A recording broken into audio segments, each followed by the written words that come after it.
Good morning, and welcome, everyone. Those who have just found us here or online, those who are long-time or recent members, and those who have always been friends. Welcome to Sunday morning worship here at Central Unitarian Church in Westwood. My name is Susan Springstead, and today I am once again privileged to serve as your worship associate. I vividly remember signing our membership book so many years ago that those pages may have curled and discolored by now. My husband and I joined this inclusive community specifically because it was non-doctrinal and it embraced a diversity of spiritual beliefs, identities, and expression, unlike any congregation we had visited or known. Like many others at CUC, we have experienced unexpected moments of inspiration, of hope, and of renewal over the years. I hope you will experience one of those moments during our service today. Those visiting us in person are encouraged to speak to one of the morning welcome hosts. They are Joan Whalen, Joan, way in the back, and Gay Rydell, also in the back. Look for them near the door. They were handing out orders of service earlier.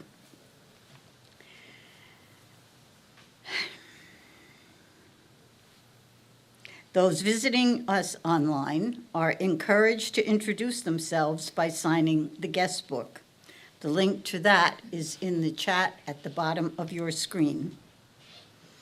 It always takes more than one person to create Sunday morning services, and we are always grateful for everyone who participates. This morning, that includes our minister, the Reverend Andrée Cornelia, our music director, Matt Anderson, and our Zoom technicians, Phil Sosinsky and John Freund, who enlarge our secretary to be a space much larger, our sanctuary, to be a space much larger than that enclosed by these four walls.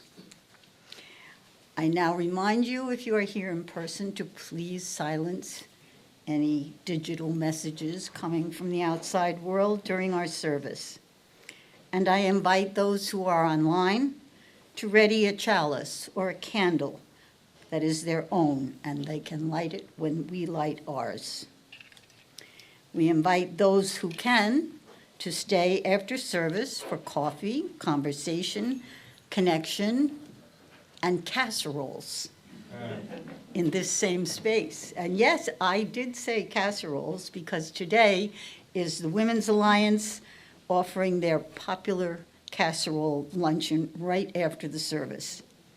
A donation of $10 for an individual or $20 for a family will help support the Alliance activities within and on behalf of our congregation.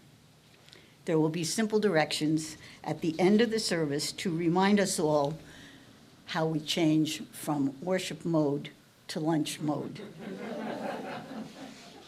Everyone is welcome to participate in this lunch and good conversation. There's a lot going on in April, and here are a couple more announcements. At the end of this week, on Saturday, April 20th, at 4 o'clock in the afternoon, we will hold our annual CUC Passover Seder here in this space. This ritual meal celebrates the Jewish holiday of Passover and retells the story of how the Israelites gained their freedom from slavery in Egypt. Our Passover includes traditional readings, blessings, and songs.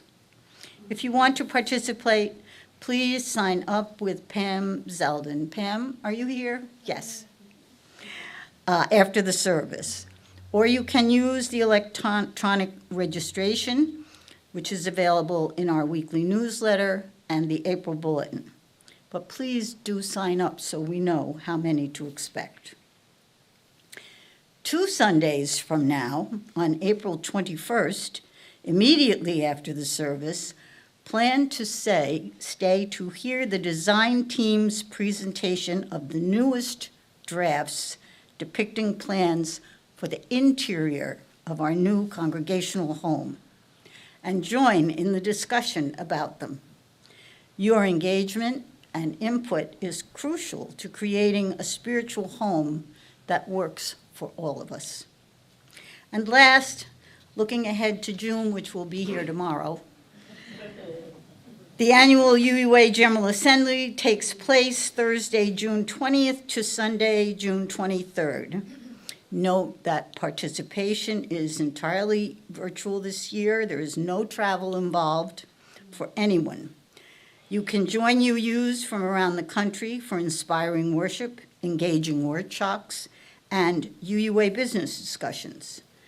This year, delegates will vote to approve a final version of amendments to Article 2 of the UUA bylaws, which includes the new articulation of our shared values. Our CUC Board of Trustees is looking for individuals willing to serve as voting delegates at this General Assembly.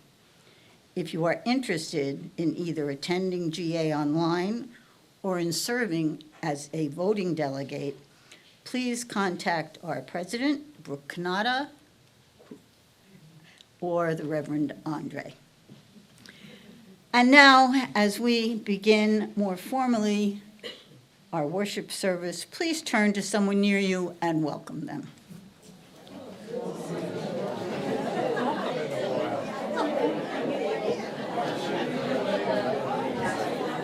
Welcome. Good morning, Matt. Welcome, John.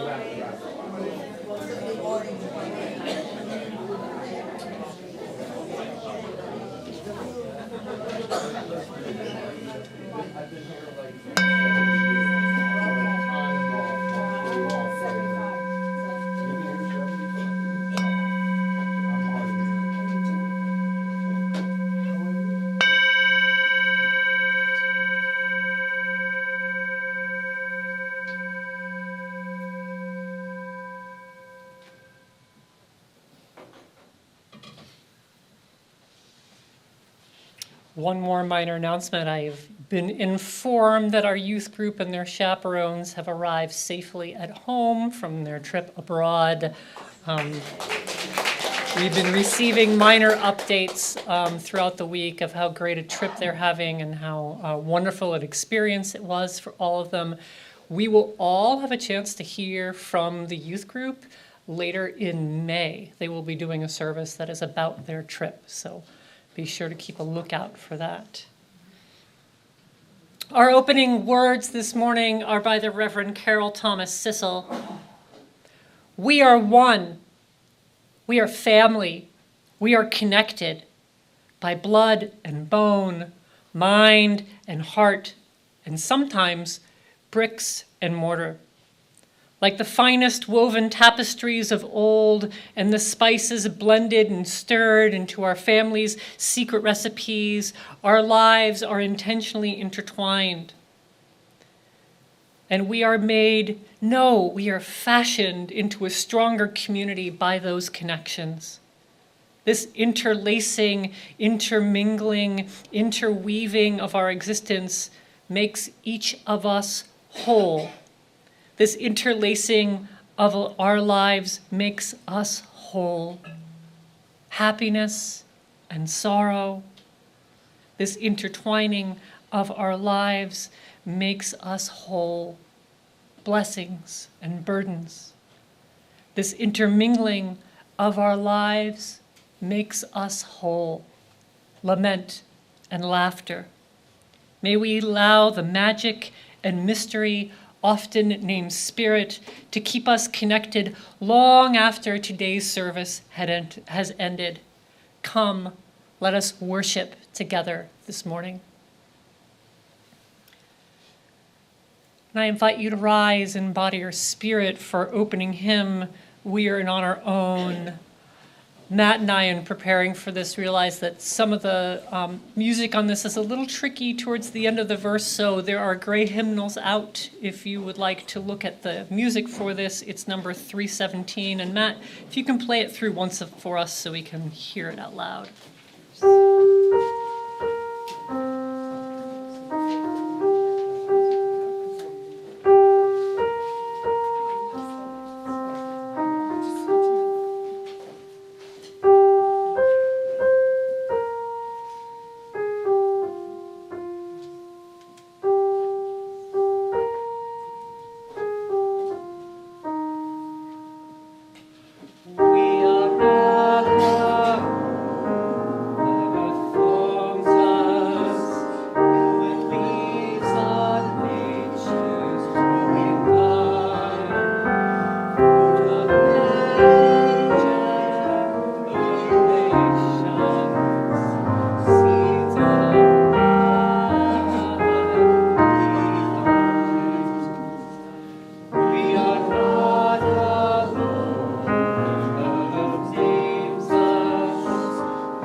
Good morning. I'm Jim Carabin, current member of the Board of Trustees and 35-year member of the church.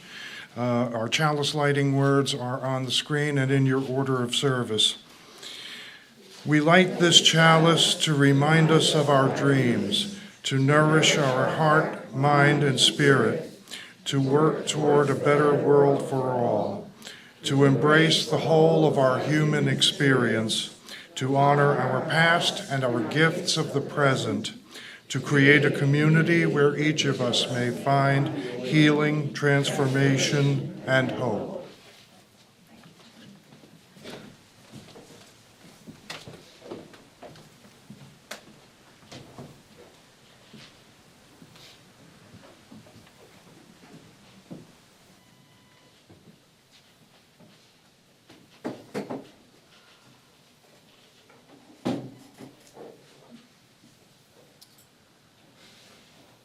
One of the great joys of religious life is welcoming new members into our community.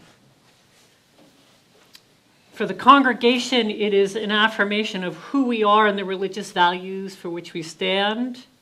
And for you, our newest members who are joining us today, and we have 6 new members joining us today, this represents a significant commitment. Yeah. It's been a little while, given all of our transitions, so this feels good. I'm going to take a moment now. I'm going to invite each of you to come forward and line up here next to me. I'm going to read each of the new members' names out loud and also offer a short biography that they submitted to us so we can all hear a little bit about each of them. And then we will conduct our ceremony. So let us begin. Alex Barbary. Alex, if you can come right over here, that'd be great. Alex lived in Westwood for 15 years and recently moved to Park Ridge. Growing up, she was exposed to the Catholic Church and other Christian churches. She never felt a connection to them for various reasons, but mainly how they treated LGBTQIA+ community. She has always felt that we should be able to celebrate all holidays equally. She came across CUC after talking to Reverend Andrée and started attending service in September of 2023. She felt more connected to the UUs as they treat all religions the same and honor them during service.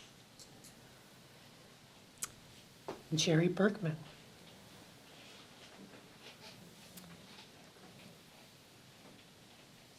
Jerry moved to Harrington Park, New Jersey from Onondaga County, New York in September 2023. If you're able to sit there, that'd be great.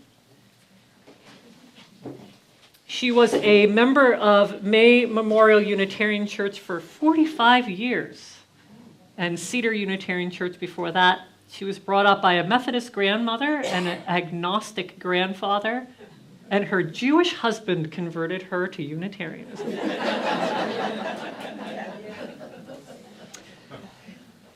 Next, we have Beth Horway. Beth graduated as a registered nurse. She married Rudy Yeager and went to Baltimore, where she worked at Johns Hopkins, then moved to Boston, where their oldest 2 children were born. They moved here to New Jersey, and their youngest daughter was born. Their marriage hit a snag, and they went their separate ways. But she went back to work until she retired from the medical field. She did remarry and is now a widow, and she is an advisor to her children and a frequent babysitter to her youngest granddaughter. And one thing to note about Beth and about Rudy, who I am about to introduce, is they are actually returning to CUC membership. I think, Rudy, you figured out it was December 14th, 1980, that you originally became CUC members, and so they're participating in this ceremony as a coming back to Central Unitarian Church. And now Rudy Yeager.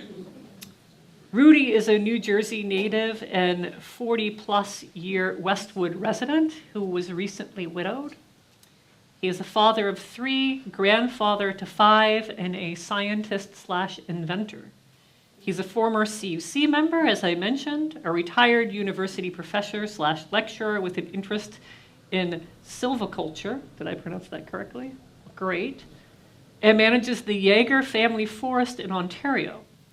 He works full-time as a consulting toxicologist, drives plug-in electric cars, collects electrons for solar electric power, and hopes to help CUC do the same. Georgette Swain. Georgette was born and raised in Stockton, California, and then came to the East Coast at the age of 18. She lived and worked as an au pair in Sudbury, Massachusetts, and then went to college at Regis College in Weston, Massachusetts, and earned a BA in English Lit and Women's Studies. While there, she studied abroad in London, UK, and met her ex-husband, who is from Midland Park, New Jersey. She likes to say, "I'm an accidental New Jersey resident." And they moved here for nursing school. She immediately got a job at New York Presbyterian Hospital after graduation and hasn't left. She's a dual UK and US citizen who hopes to one day retire to the UK and split her time between the UK and US. She shares 4 children, Matilda, age 15, Minnie, age 11, Fred, age 9, and Trixie, age 7, with her ex-husband. And I know we've seen those kids around over the last year in many of our programs. They are her favorite people. She lives in Hackensack and works as a nurse educator for the New York Presbyterian in Washington Heights. She loves taking the bus for her commute. That is, I have not heard that one yet. She has 2 cats, Zephod and Zabula, who are tuxedo twins and also love bugs. She loves true crime and paranormal podcasts. She loves creating things from found natural objects like sticks and shells, and also likes to weave. She was diagnosed later in life at age 41 with borderline personality disorder, and especially proud of her work in functional recovery and her contributions to the BPD Bunch, a show developed by and targeted to people with BPD. Through their show, they hope to give hope to those who are suffering with the disorder, destigmatize the diagnosis, and reduce the rate of suicide among those diagnosed with it. She's also a member of the Hackensack Elks Lodge and loves volunteering her time to worthy causes. Kathleen Wheeler. Kathleen and her husband, Brian Ward, live in Westwood. Between them, they have 5 daughters and 8 grandchildren. For the past 11 years, she has done individual and couples therapy at Relief and Solutions Counseling Center in Westwood. For herself and her clients, she strives for and encourages authenticity, kindness, and competence, which she believes helps with embracing the joys and challenges of life. So with these members here, I'm going to invite Brooke Kanata, our board president, to come forward and join me in conducting this act of welcoming these new members. So, new members. Active membership at Central Unitarian Church challenges you to deepen your faith, to build compassionate, meaningful relationships with others, and to invest your time, talents, and gifts to build a strong religious community that serves our members, the surrounding community, and our world. Faithfully meeting these challenges will require effort, but this work belongs to us all. So I welcome you to this community of covenant and care. With love, I embrace you in faith. On behalf of the Board of Trustees, is that right? I think so. Go ahead. Okay. I welcome you into membership and congratulate you on this important milestone in your individual spiritual journeys.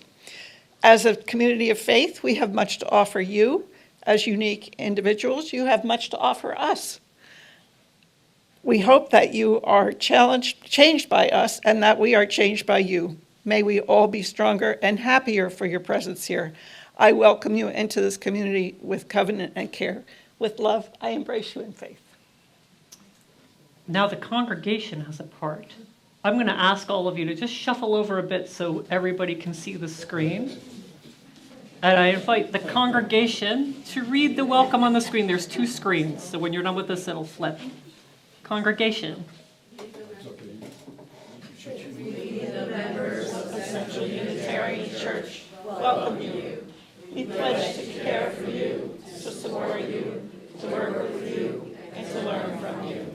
May the blessing of your membership touch all of us. We welcome you into this community of covenant and care. With love, we embrace you in faith. Okay.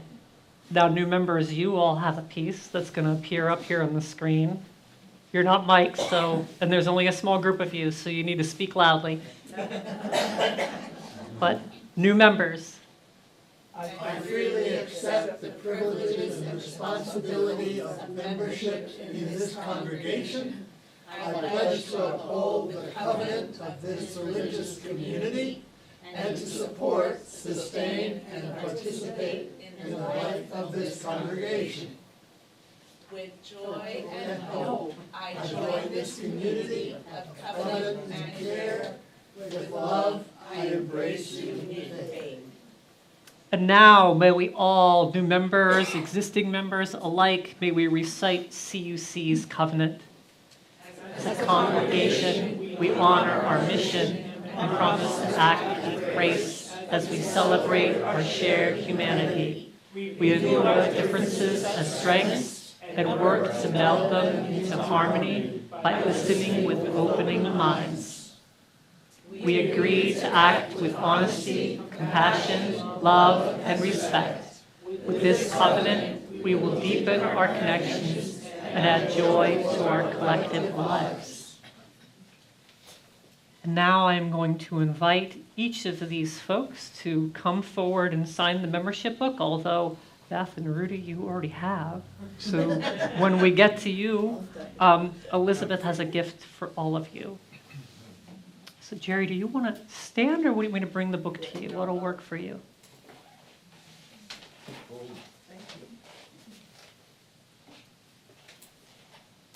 Right over here.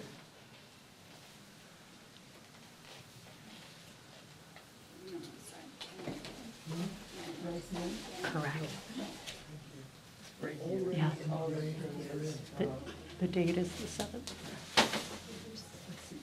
And we've seemingly passed muster.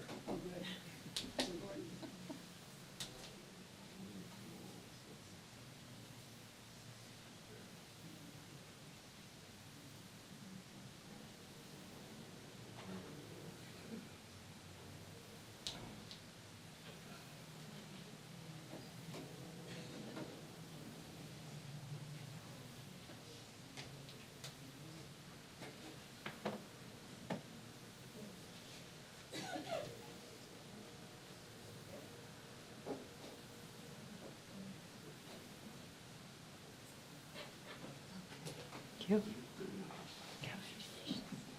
And here. If you want to go back to your seat. Welcome. Thank you. Out. There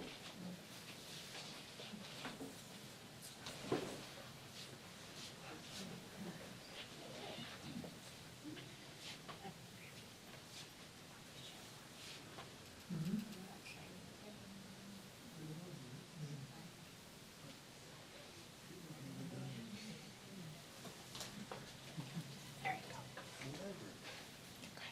Can I get you a hug?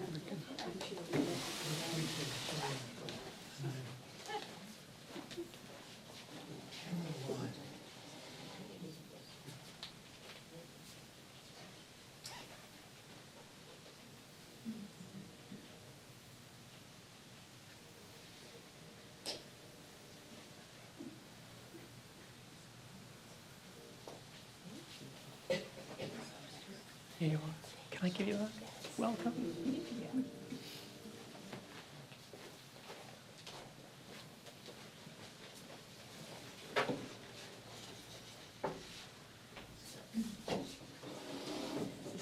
Yeah.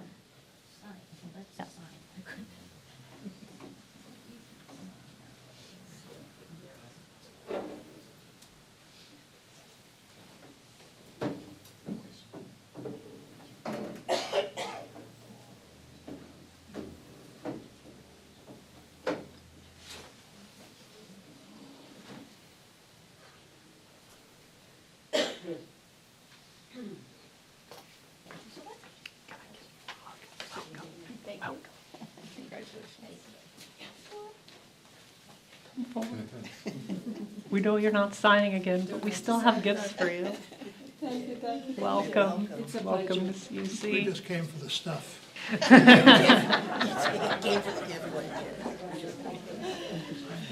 Welcome to CUC. Thank you very much. Can we just give a round of welcome to our new members?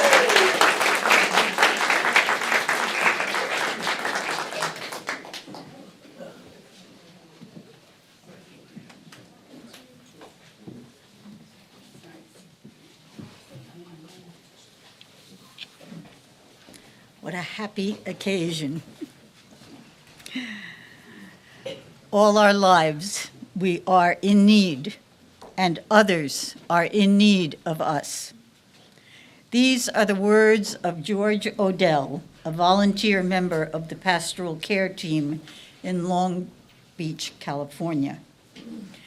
During this morning's offering, let us give as we are able to support our mission and renew our covenant with each other, so that CUC will continue to be a vital part of our lives and that of our community. Our morning offering will now be taken.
Please join me in dedicating this offering. We dedicate these gifts in service of our mission to welcome all into a home of spiritual diversity that challenges us to be our best selves, to minister to one another in love, and to serve the greater community.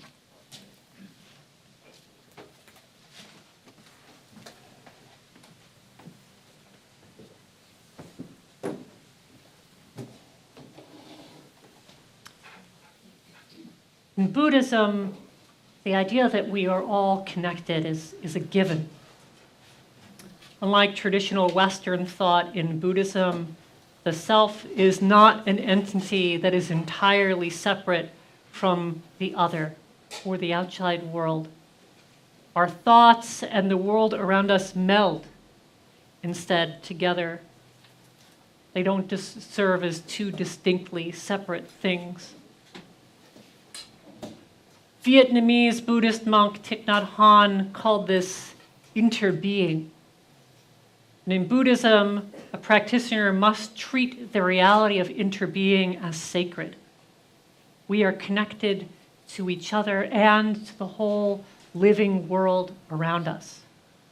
And treating that reality as sacred, according to Master Nhat Hanh, means remaining deeply aware of our reality in such a way that the barrier between the observed and the observer dissolves. So I invite you now to join me into a meditation on interbeing.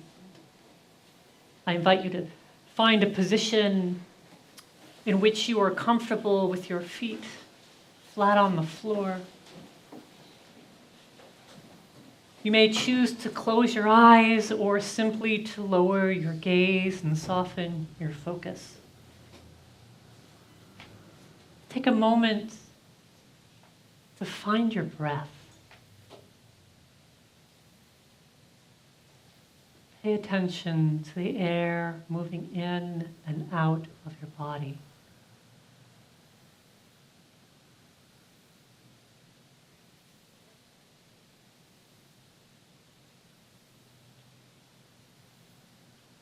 And shift your attention to your feet on the earth, your connection to the earth.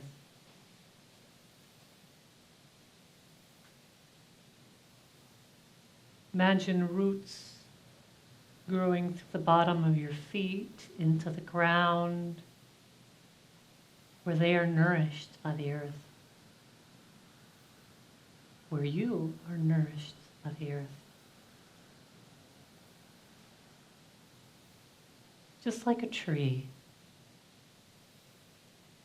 roots growing into the ground, where they draw in nourishment.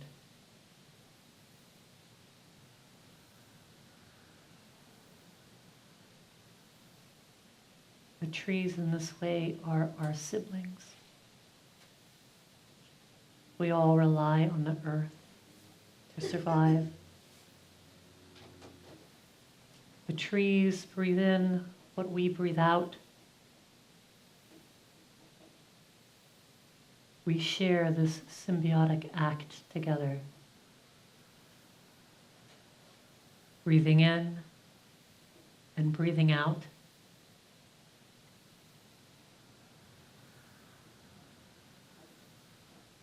All the people around the globe, all the trees around the globe.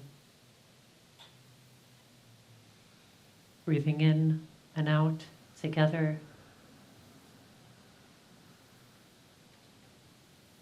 Sharing the same air.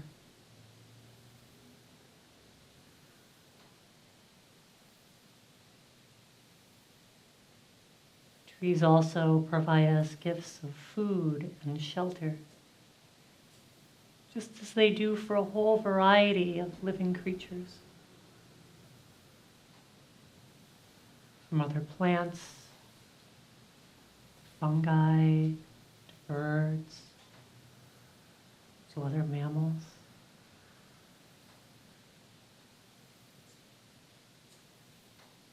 trees, these other than human siblings, are a gift to us, as are all the plants in this world. Converting sunlight into energy and passing that energy to us in the form of food.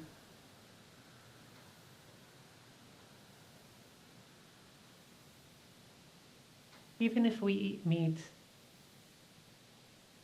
the plants nourish the animals that in turn serve as our food.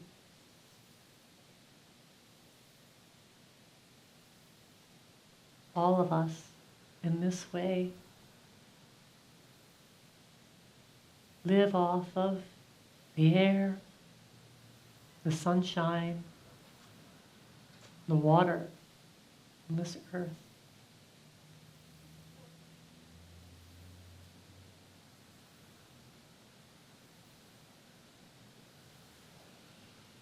The plants also give us the gifts of medicine to keep us healthy, to heal us if we are sick. Without these gifts, our lives would not be the same.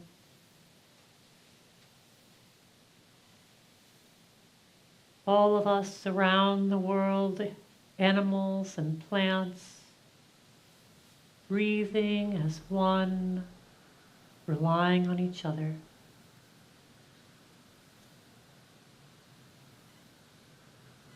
We are one. Each of us is a part of a living, breathing planet. We are one. None of us is separate. We are one, tied to each other through the roots in the earth. We are one. None of us is separate. We are one.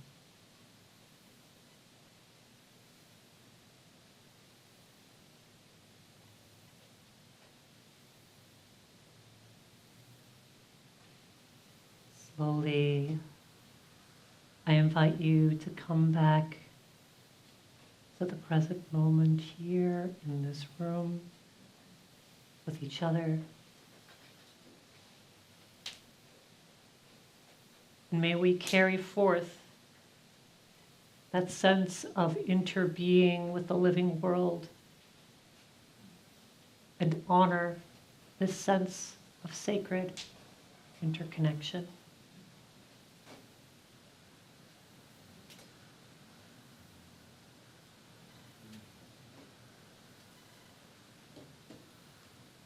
Now already in this meditative state of oneness,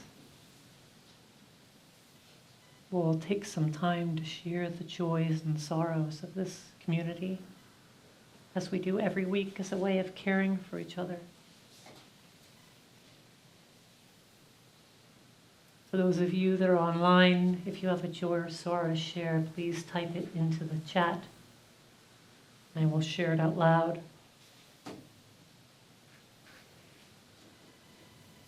I've already lit a few candles here.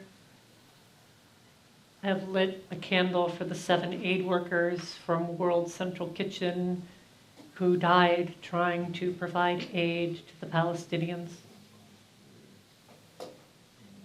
I have lit a candle for all those who have died or have been held hostage in this war.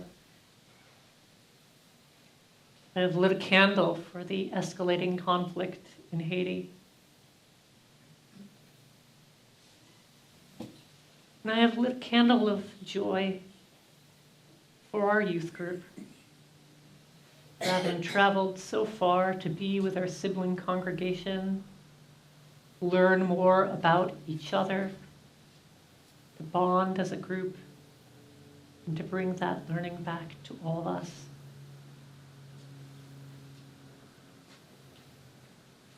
Online,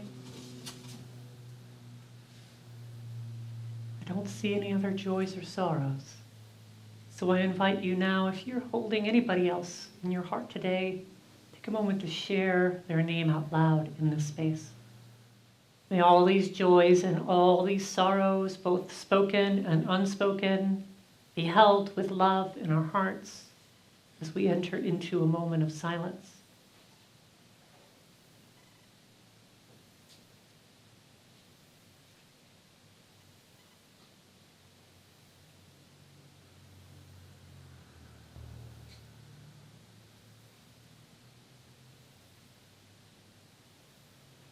Great Weaver, Great Spirit, who connects us all to each other and all living beings and to our Mother Earth.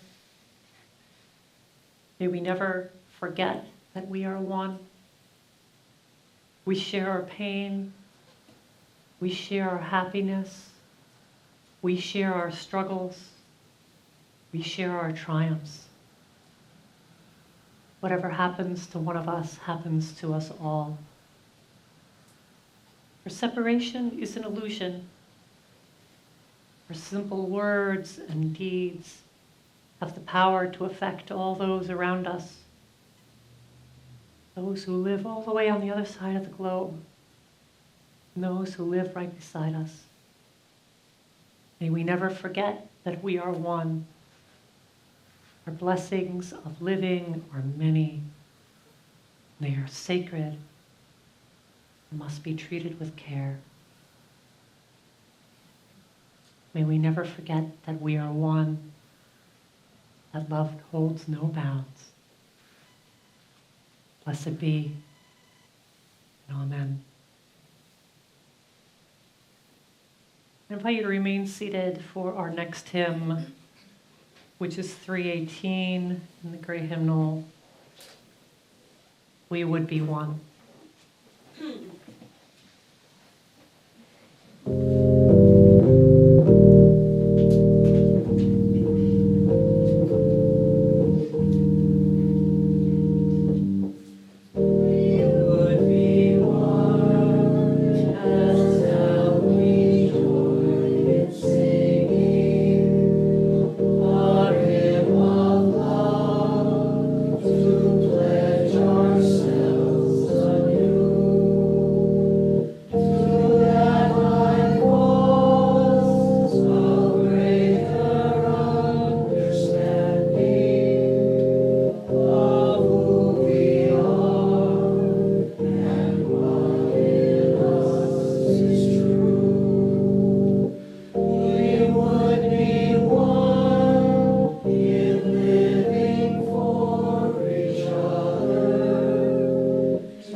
Our reading is from the Vietnamese Zen Buddhist monk Thich Nhat Hanh, who was a global spiritual leader, writer, and peace activist. This reading is an excerpt from a series titled Love Letters to Earth. Dear Mother, wherever there is soil, water, rock, air, you are there, nourishing me and giving me life.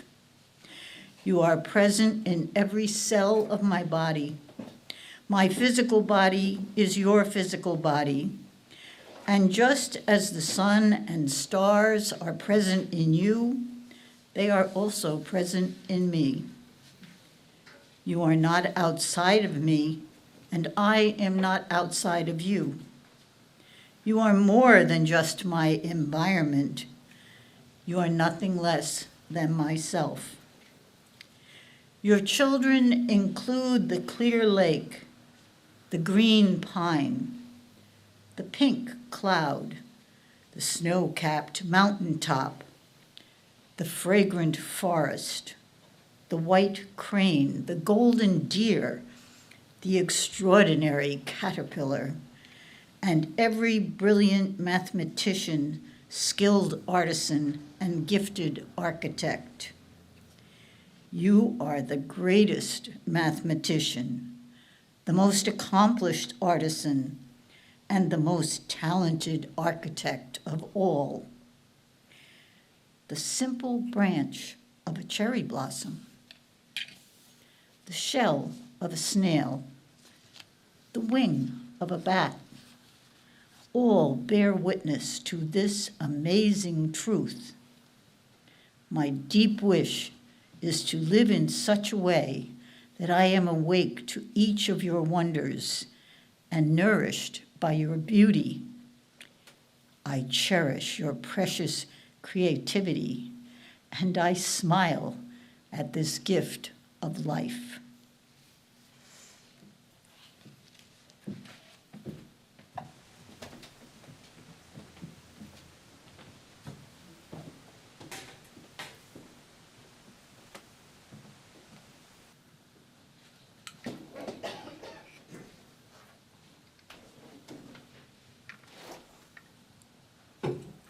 As I shared earlier, interconnection is an integral part of Buddhism.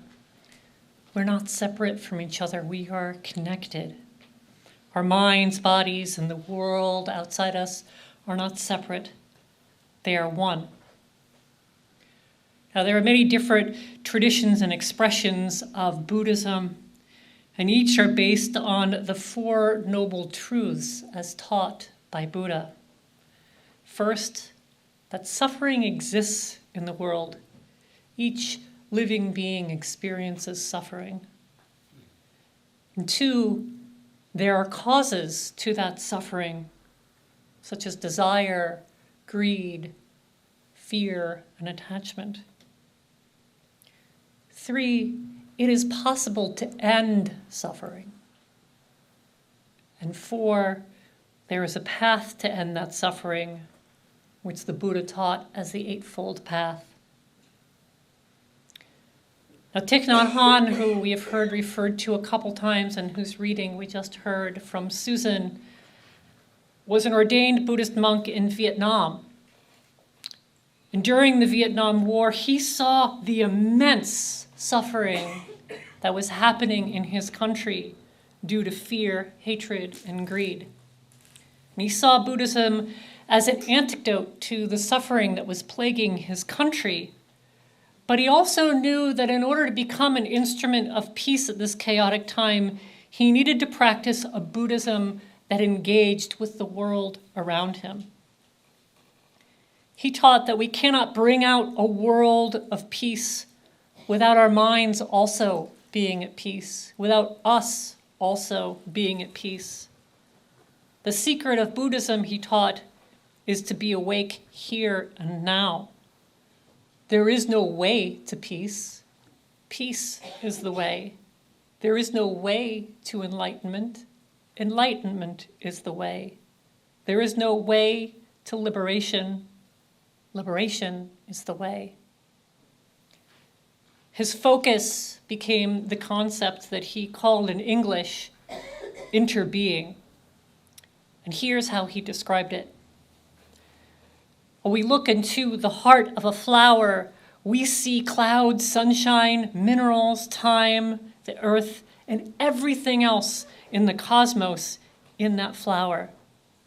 Without clouds, there would be no rain and there would be no flower. Without time, the flower would not bloom. In fact, the flower is made entirely of non-flower elements. It has no independent individual existence. It inter-is with everything else in the universe.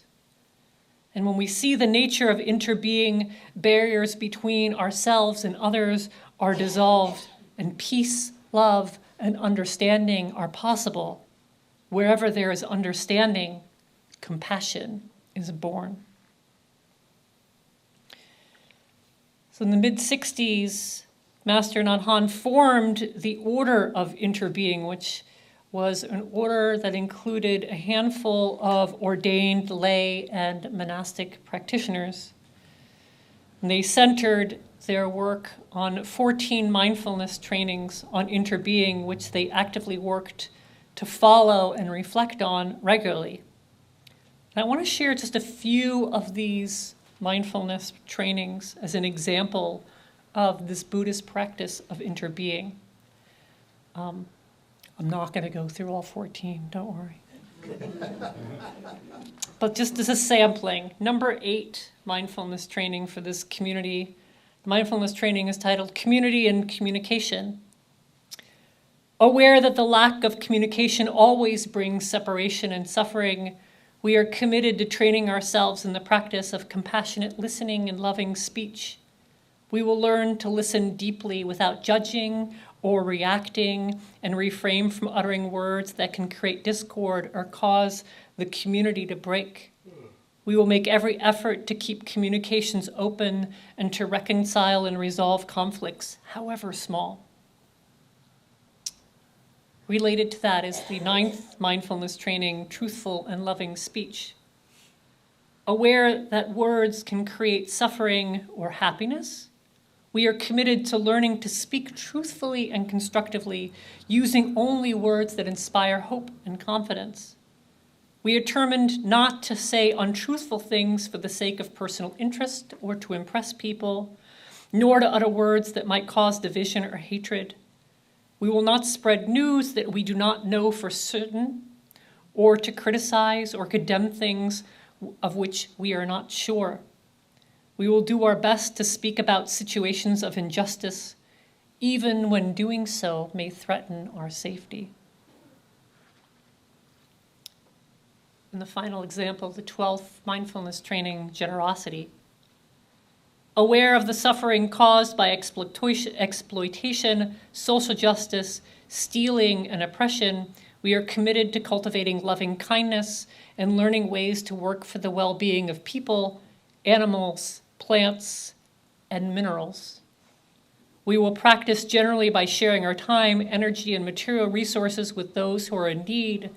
We are determined not to steal and not to possess anything that should belong to others.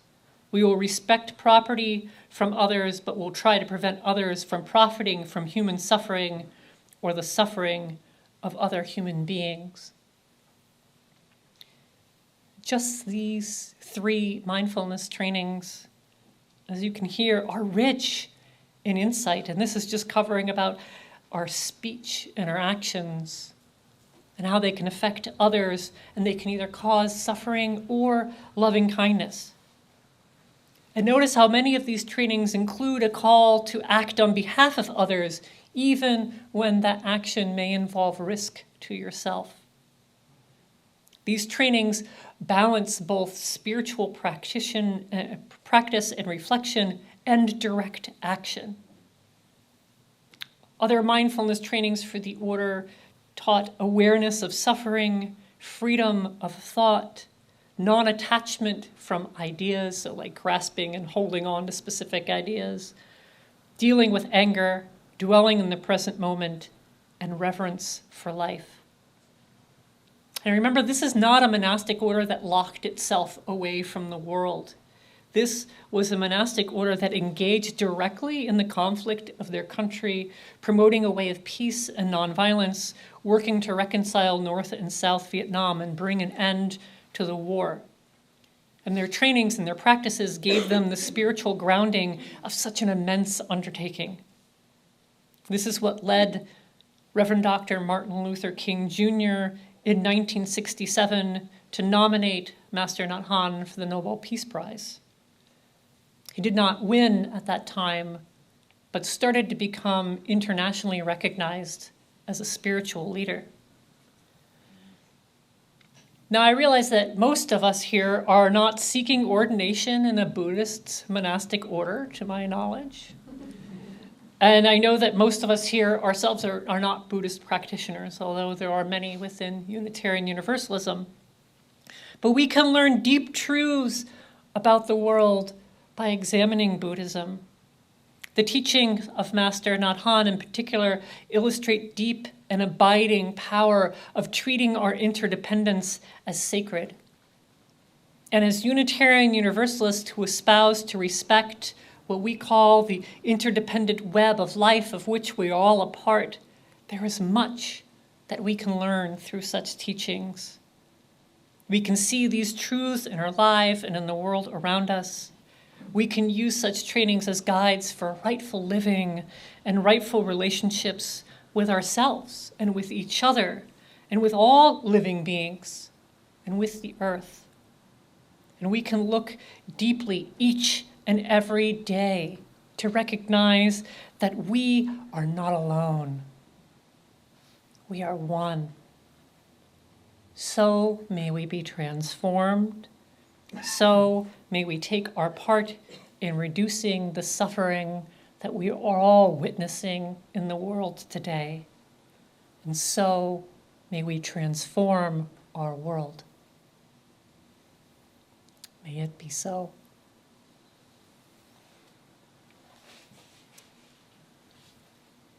And I invite you to rise and embody your spirit to sing our closing hymn, Our World is One World. Matt, why don't you play this through again? It's not as difficult as our first hymn, but it's hard to cross that bar every time. But it's one we don't necessarily know very well.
As our service comes to a close, let us extinguish our chalice flame by reminding ourselves of our promise to each other.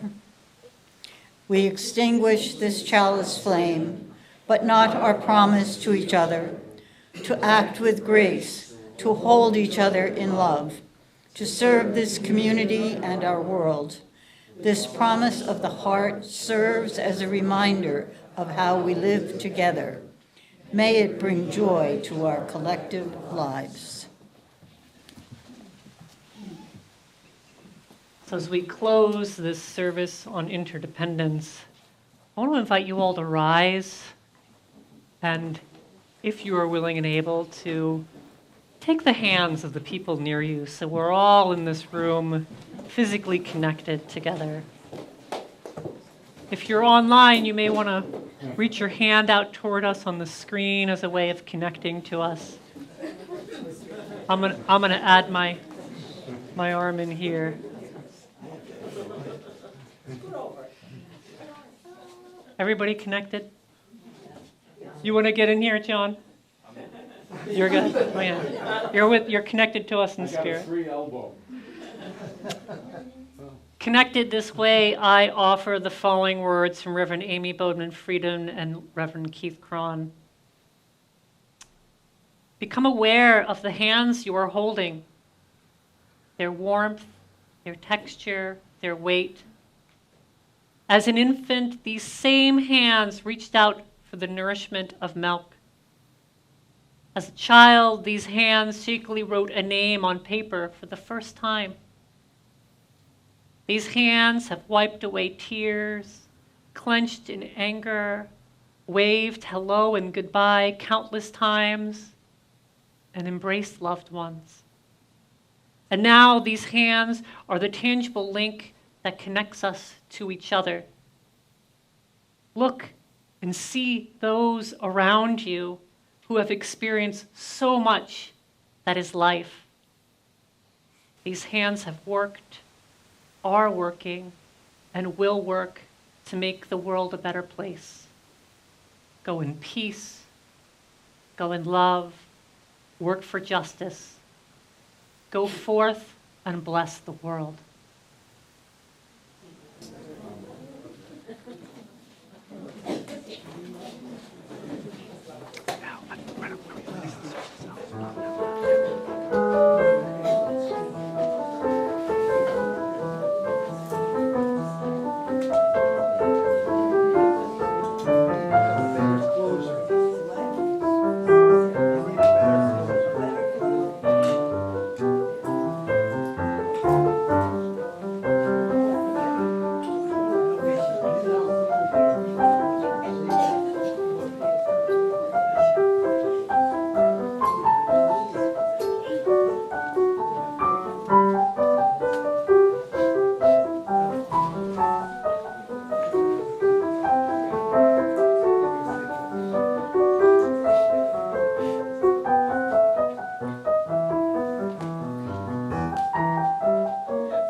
Thank you, Matt, for the lovely music today. Thank you, Susan, for being our worship associate.